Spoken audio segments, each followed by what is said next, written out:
মহাগ্রন্থ আল কোরআনে হজরত ঈসা আলাইহিসসালামের নাম উল্লেখ করা হয়েছে মসিহ ঈসা ইবনে মারিয়াম।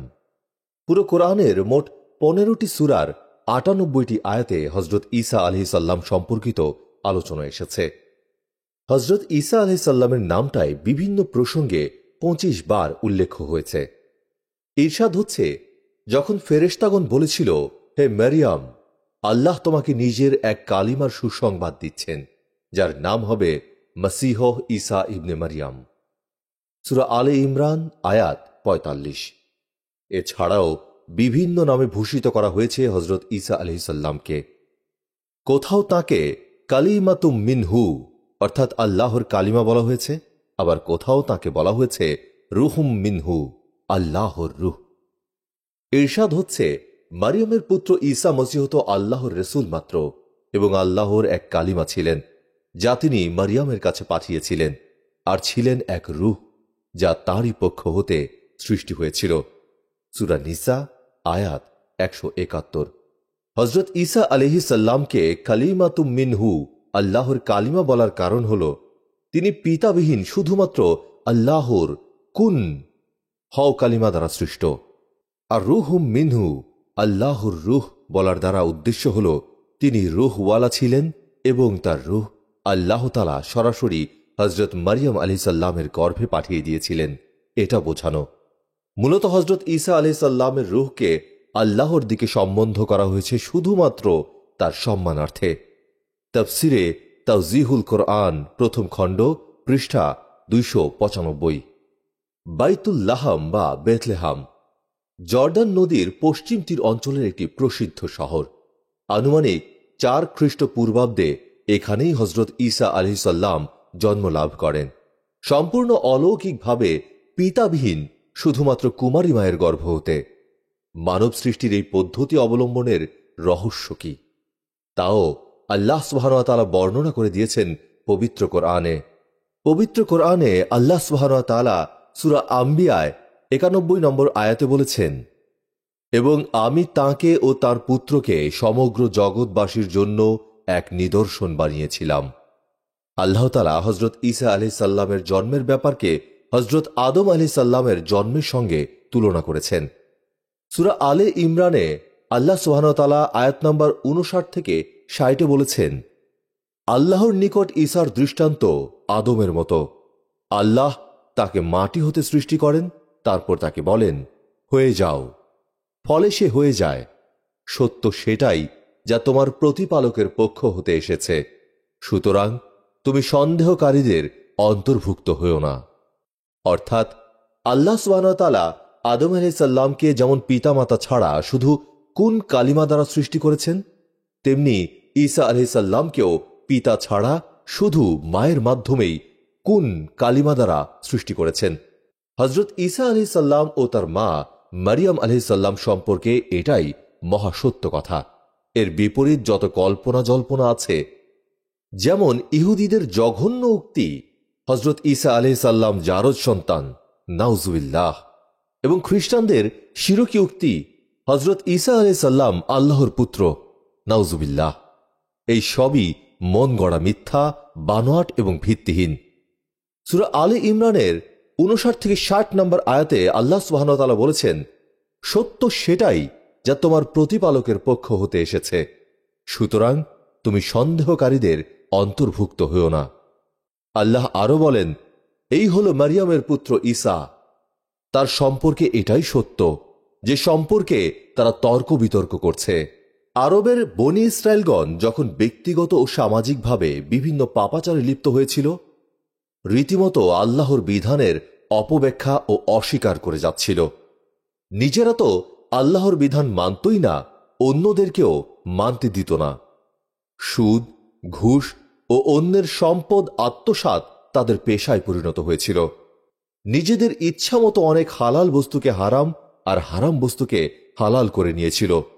নবীদের দাওয়াত ও শিক্ষাকে না মেনে উল্টো তাদের সঙ্গে দুশমনি শুরু করেছিল। বহু নবীকে তারা নির্মমভাবে হত্যা পর্যন্ত করেছিল। শেষ পর্যায়ে বর্বর ইহুদি গোষ্ঠী হজরত ইয়াহুইয়া আলাইহিসসালামকে নির্মমভাবে শহীদ করে। ইহুদিদের এমন বর্বর, নিষ্ঠুর ও অন্ধকারাচ্ছন্ন সময়েই হজরত ঈসা আলাইহিসসালাম নবুয়াতের শাহী মুকুট লাভ করেন।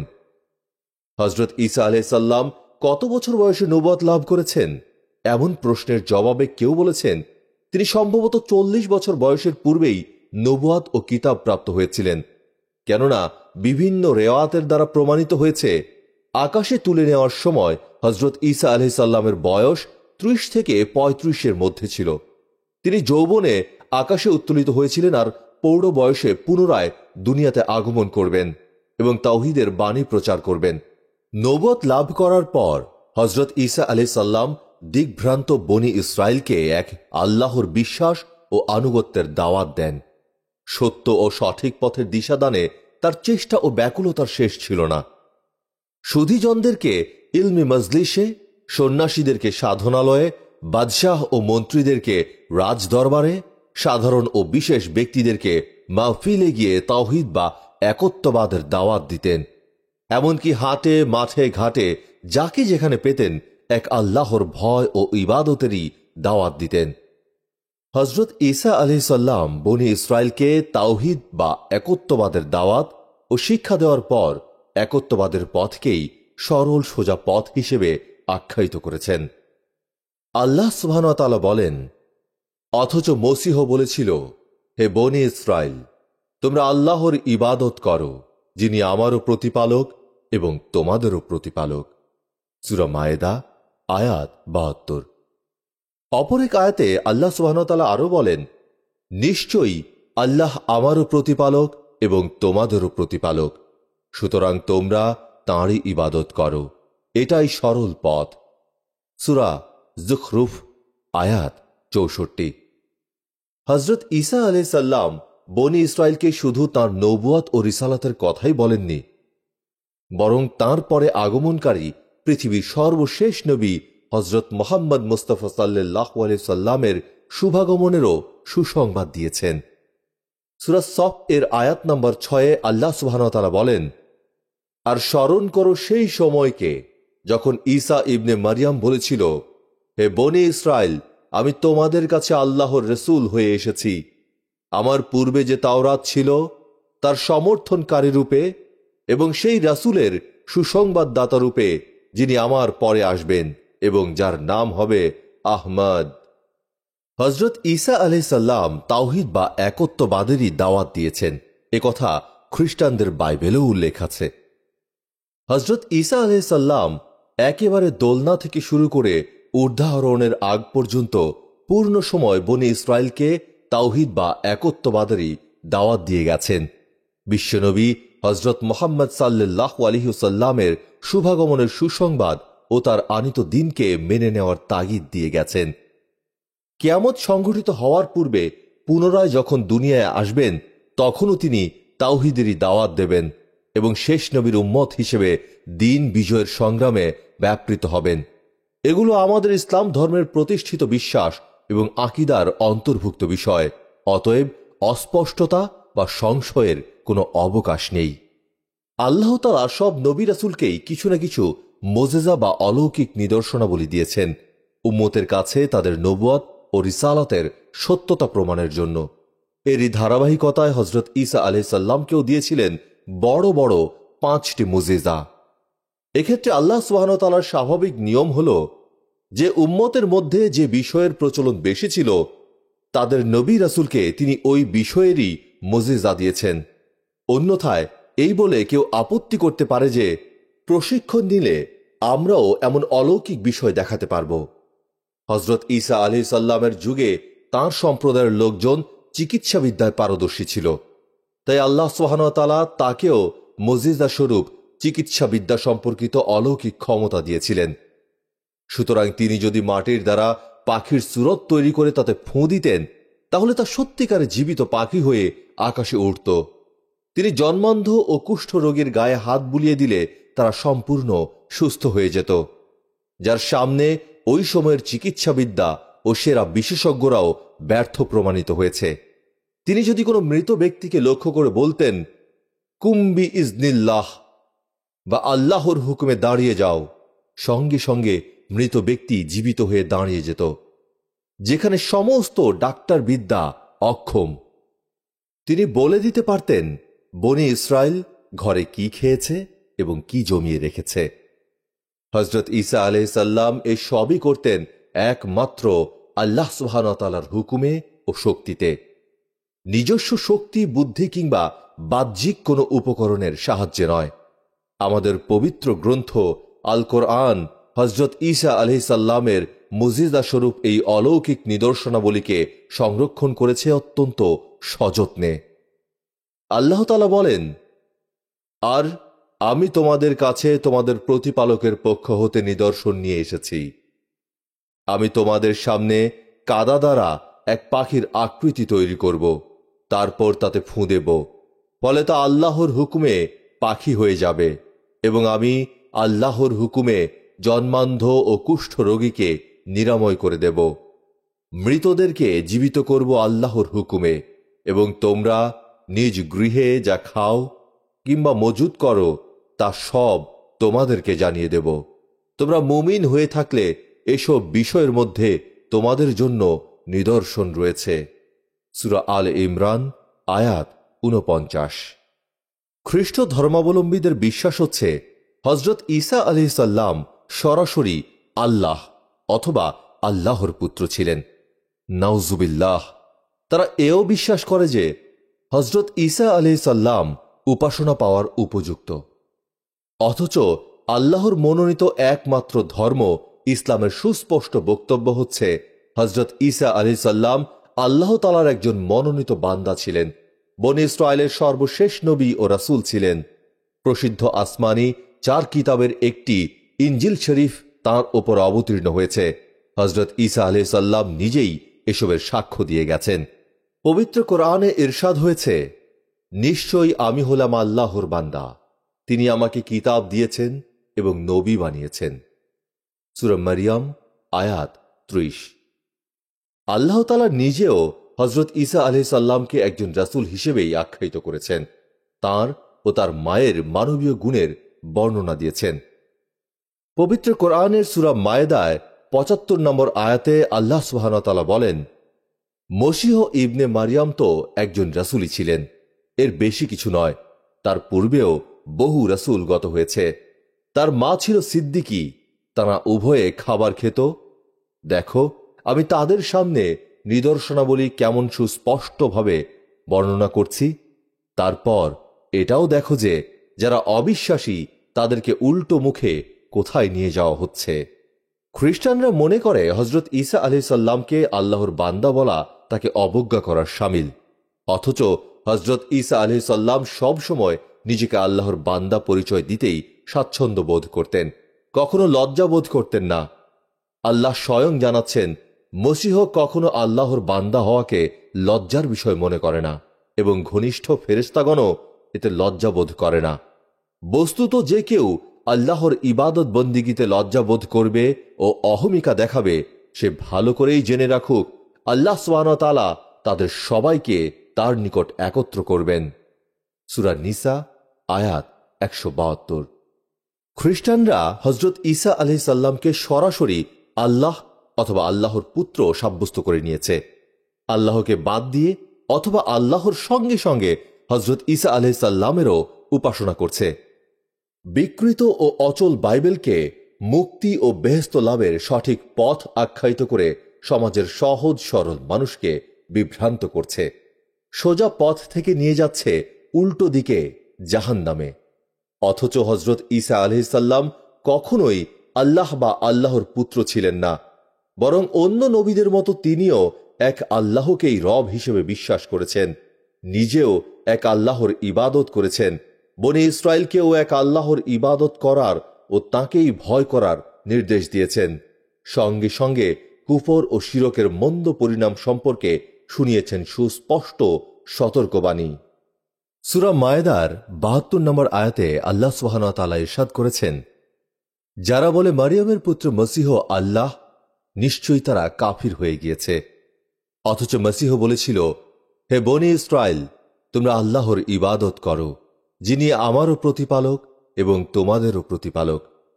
নিশ্চয়ই যে ব্যক্তি আল্লাহর সঙ্গে কাউকে শরিক করে, আল্লাহ সুবহানাহু ওয়া তাআলা তার জন্য জান্নাত হারাম করে দিয়েছেন, তার ঠিকানা জাহান্নাম, আর জালিমদের কোনো সাহায্যকারী নেই। খ্রিস্টানদের বিশ্বাস মতে আল্লাহ 3 জন, আর হয়তো ঈসা আলাইহিস সালাম তাদেরই একজন হয়ে তিনিও আল্লাহ।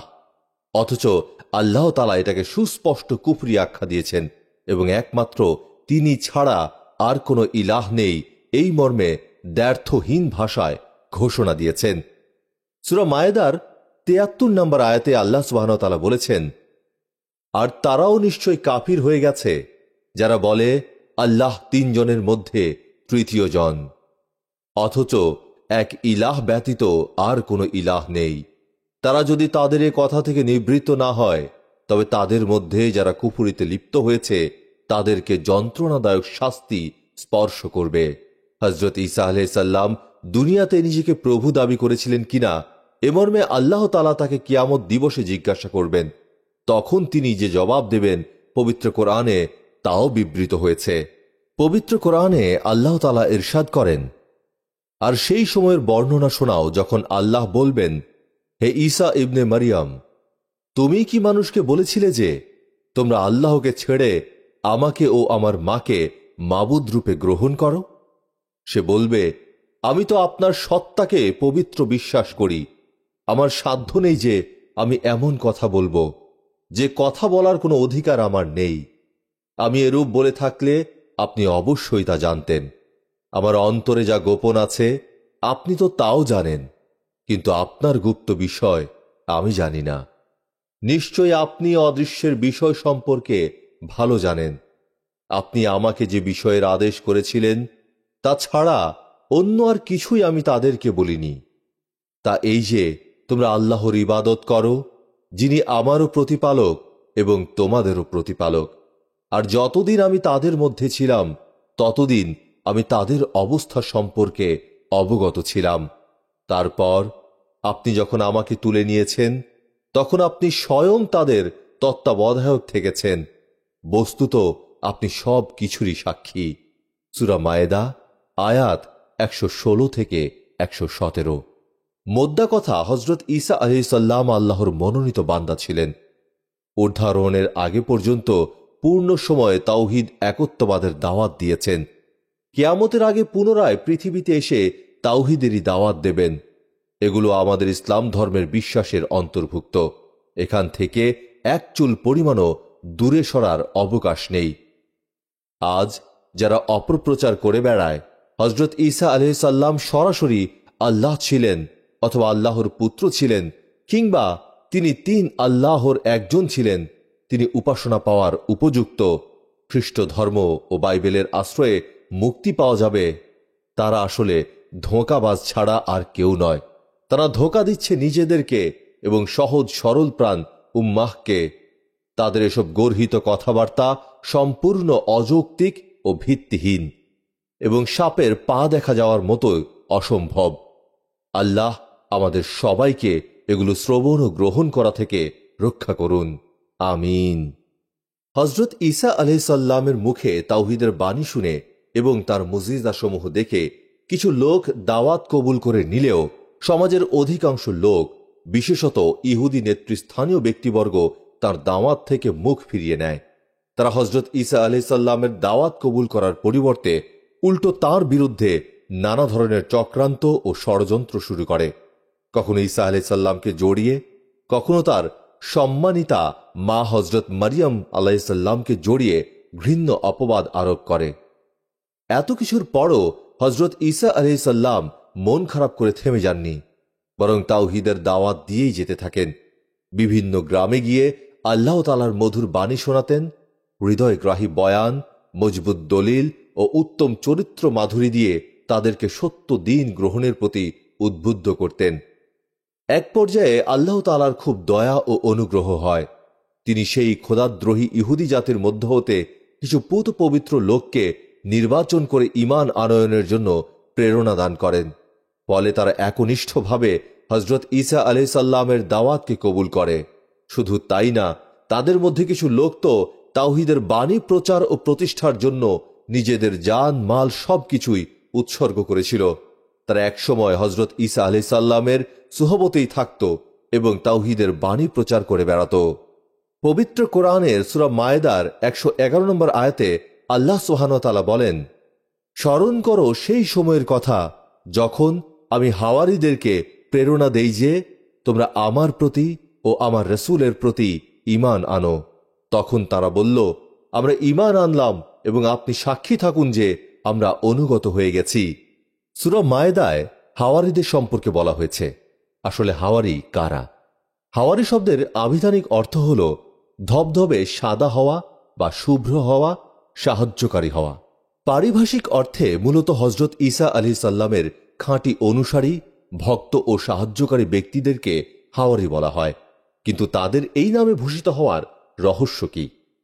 কেউ কেউ বলেন তাদের অন্তর ছিল পরিষ্কার, ধবধবে সাদা এবং আল্লাহর ভয় ও ভালোবাসা দ্বারা পরিপূর্ণ, তাই তাদেরকে হাওয়ারী নামে আখ্যায়িত করা হয়। কেউ বলেন তারা সবাই ধোপা ছিলেন, কাপড় ধৌত করতেন এবং ধবধবে সাদা বানিয়ে ফেলতেন। তাছাড়া নিজেরাও সব সময় সাদা কাপড় পরিধান করতেন, তাই তাদেরকে হাওয়ারী বলা হয়। আবার কেউ বলেন তারা সব সময় হযরত ঈসা আলাইহিস সালামকে সহযোগিতা করতেন, তাই তাদেরকে হাওয়ারী খেতাবে ভূষিত করা হয়। হাওয়ারী শব্দটি কখনো কখনো শুধু সাহায্যকারী বা আন্তরিক বন্ধু অর্থেও ব্যবহৃত হয়।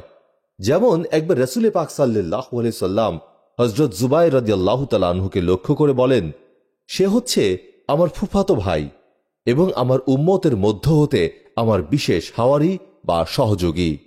মুসনাদে আহমদ। কোন কোন মুসাফির উল্লেখ করেন হাওয়ারীদের সংখ্যা ছিল মাত্র 12 জন। আবার কোথাও পাওয়া যায় সংখ্যায় তারা 13 জন বা 17 জন। এই হাওয়ারীগণ হযরত ঈসা আলাইহিস সালামের দাওয়াতে স্বতঃস্ফূর্ত সাড়া দিয়ে নিজেদেরকে সবসময় দ্বীনের কাজে নিয়োজিত রাখেন এবং হযরত ঈসা আলাইহিস সালামের পাশে থেকে দ্বীনের কাজে তাকে সব রকম সহযোগিতা করেন। দ্বীনি কাজে সফলতার জন্য সর্বোচ্চ চেষ্টা ও সংগ্রামে নিজেদের সময় ব্যয় করেন।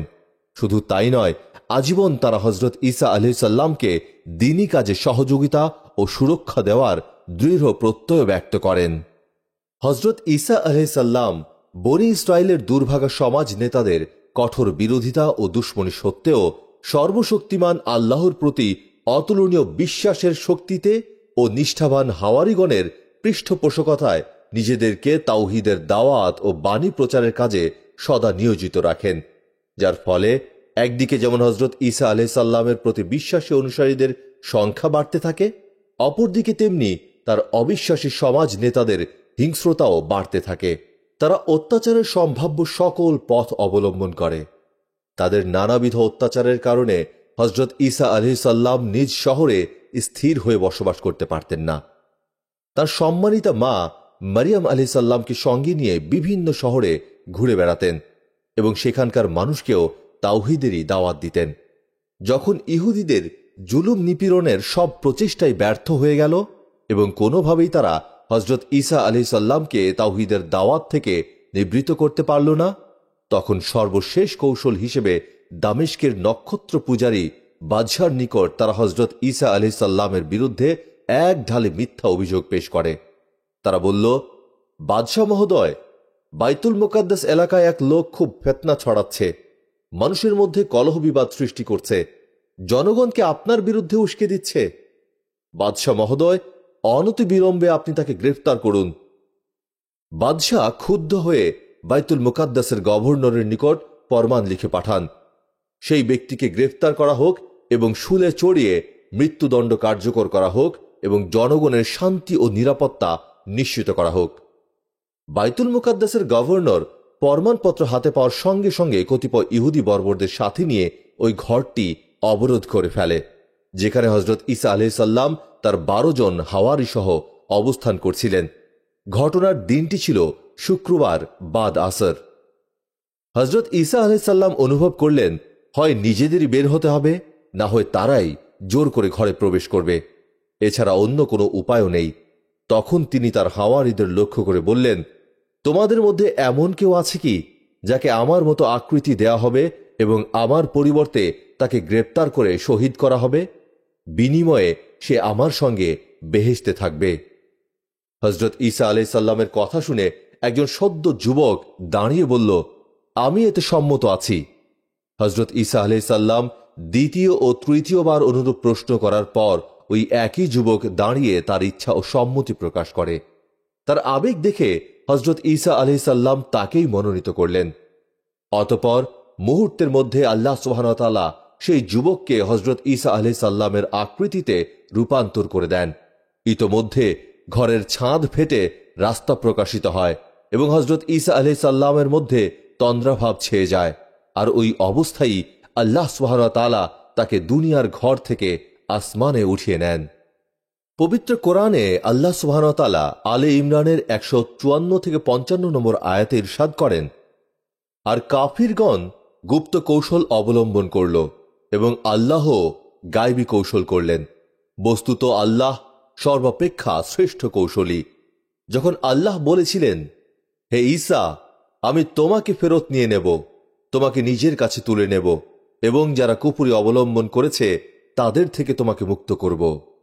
হজরত ঈসা আলাইহিসসালামকে আল্লাহ সুবহানাহু ওয়া তাআলা আকাশে উঠিয়ে নেওয়ার পর হাওয়ারিগণ ঘর থেকে বের হন। ইহুদিরা হজরত ঈসা আলাইহিসসালামের আকৃতি সদৃশ্য যুবককে গ্রেপ্তার করে নিয়ে যায় এবং রাতারাতি তাকে শুলে চড়িয়ে শহীদ করে। মৃত্যুদণ্ড কার্যকর করার পর ইহুদিদের আনন্দ উল্লাসের আর সীমা রইল না। এই ভেবে তারা আনন্দে আত্মহারা যে তারা অনেক চেষ্টার পরে হলেও হজরত ঈসা আলাইহিসসালামকে ক্রুশবিদ্ধ করে হত্যা করতে সক্ষম হয়েছে। অথচ প্রকৃত অবস্থা সম্পূর্ণ ভিন্ন। তারা হজরত ঈসা আলাইহিসসালামকে হত্যা করতে পারেনি, তারা হত্যা করেছে হজরত ঈসা আলাইহিসসালামেরই আকৃতি সদৃশ্য এক নিবেদিত প্রাণ যুবককে। হজরত ঈসা আলাইহিসসালামকে আল্লাহ সুবহানাহু ওয়া তাআলা কুদরতিভাবে আসমানে উঠিয়ে নিয়েছিলেন।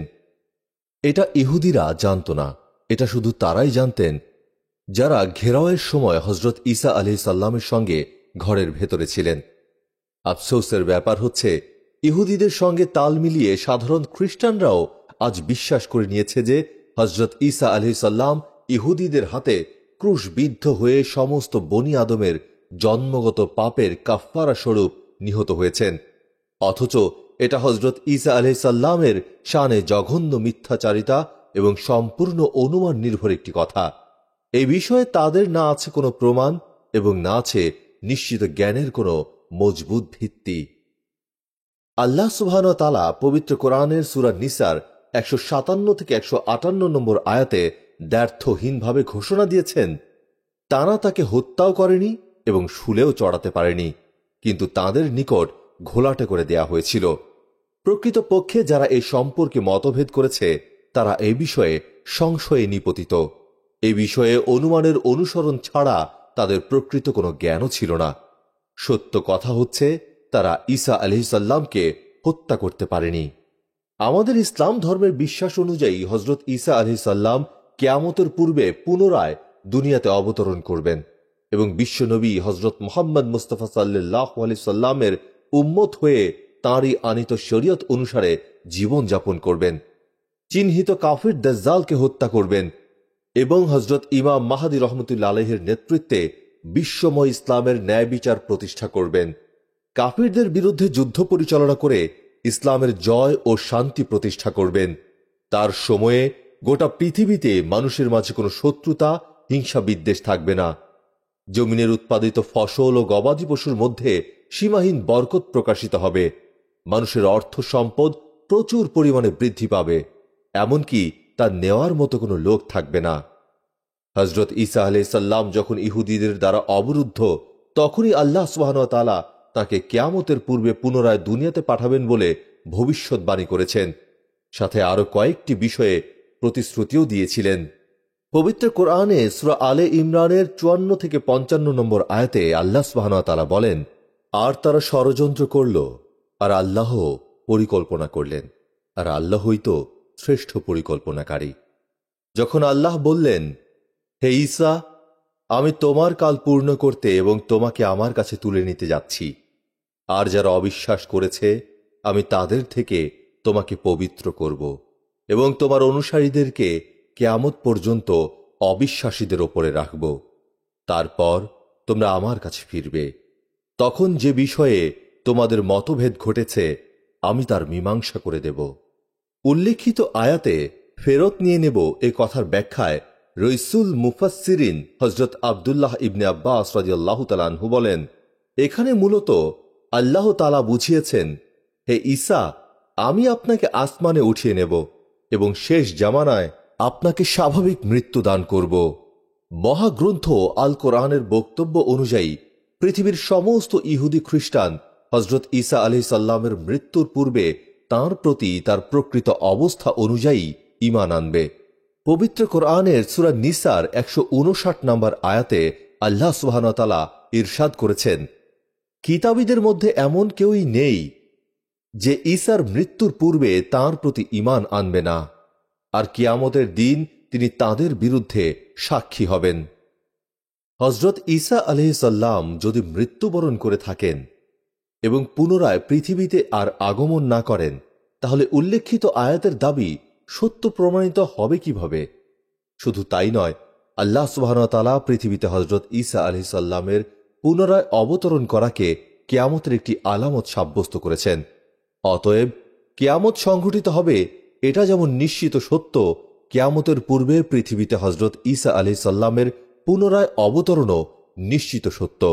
পবিত্র কোরআনের সূরা যুখরুফের 61 নম্বর আয়াতে আল্লাহ সুবহানাহু ওয়া তাআলা ইরশাদ করেছেন, নিশ্চয়ই সে কিয়ামতের এক আলামত এবং তোমরা সে বিষয়ে সন্দেহ পোষণ করো না এবং আমার অনুসরণ করো, এটাই সরল পথ। হযরত ঈসা আলাইহিস সালামের পুনরায় পৃথিবীতে অবতরণ সম্পর্কে আমাদের নবী হযরত মুহাম্মদ সাল্লাল্লাহু আলাইহি সাল্লামও বিশদ বর্ণনা দিয়ে গেছেন। এই সম্পর্কে বহু হাদিস রয়েছে। হযরত আবু হুরায়রা রাদিয়াল্লাহু তাআলা আনহু থেকে বর্ণিত, রাসূল পাক সাল্লাল্লাহু আলাইহি সাল্লাম বলেন, আমার ও ঈসা আলাইহিস সালামের মাঝে আর কোনো নবী আগমন করেননি। অবশ্যই তিনি দুনিয়ায় পুনরায় অবতরণ করবেন। তোমরা যখন তাকে দেখবে তখন খুব সহজেই তাকে চিনতে পারবে। তিনি মধ্যম গড়নের হবেন এবং তার গায়ের রং হবে উজ্জ্বল। তিনি হালকা হলুদ রঙের জোড়া কাপড় পরিহিত থাকবেন। মনে হবে তার চুল থেকে পানি ঝরছে, অথচ পানি তাকে স্পর্শই করেনি। তিনি ইসলামের পক্ষে কাফেরদের বিরুদ্ধে জিহাদ পরিচালনা করবেন, খ্রিস্টানদের ক্রুশ ভেঙে ফেলবেন এবং শূকর হত্যা করবেন। তিনি জিজিয়া কর পদ্ধতি রহিত করবেন। তার সময় আল্লাহ তাআলা ইসলাম ব্যতীত সব ধর্ম বিলীন করে দেবেন। আর ঈসা আলাইহিস সালাম দাজ্জালকে ধ্বংস করবেন। অতঃপর তার স্বাভাবিক মৃত্যু বা ওফাত হবে। মুসলিমরা তার জানাজার নামাজ সম্পন্ন করে রাসূল পাক সাল্লাল্লাহু আলাইহি সাল্লামের রওজার পাশে তাকে দাফন করবেন। হযরত ঈসা আলাইহিস সালাম পুনরায় জমিনে অবতরণের পর জমিনের ফলে, ফসলে ও সম্পদে প্রচুর পরিমাণে বরকত প্রকাশিত হবে। রাসূল সাল্লাল্লাহু আলাইহি সাল্লাম বলেন, ঈসা আলাইহিস সালামের সময় জমিনকে বলা হবে, তোমার সব ফলকে উৎপন্ন করো এবং বরকত ফিরিয়ে দাও। তখন একটি ডালিম এত বড় হবে যে একদল লোক তা খেয়ে শেষ করতে পারবে না এবং তার খোসার নিচে অনেক লোক ছায়া গ্রহণ করতে পারবে।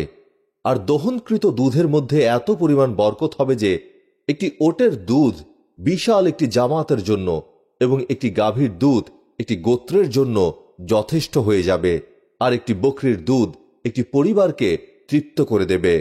হযরত ঈসা আলাইহিস সালাম যখন পুনরায় আগমন করবেন, তখন পৃথিবীতে দাজ্জালের আবির্ভাব হবে।